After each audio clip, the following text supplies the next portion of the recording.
When Neil Armstrong landed on the moon in 1969, he famously said, "It's one small step for man,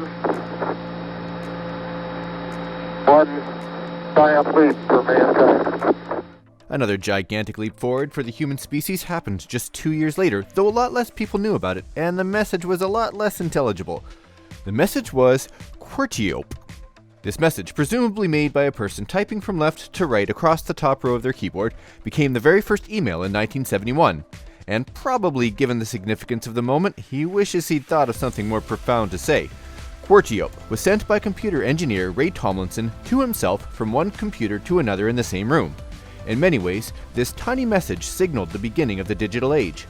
It was one small step for a few bytes of information, one giant leap for humankind. For people who have always lived in an age with email, computers, smartphones, and the internet, it's difficult to conceive of how much the world has changed because of these inventions. So many things are different in this generation. Libraries, cameras, maps, encyclopedias. I mean, what even is an encyclopedia? Written communication, phones, television, cars, all of these things have been permanently changed because of the dawning of the digital age. And storytelling is another thing that has changed forever because of digital technologies. The human drive to tell stories and hear stories has not changed, but the way they are told, and who gets to tell them, and who gets to hear them, have changed.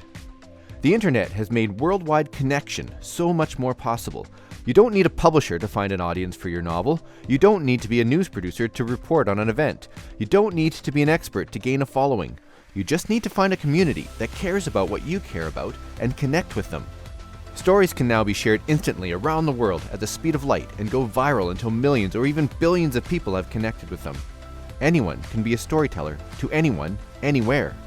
It might not be a trip to the moon, but it is definitely a giant leap for humankind.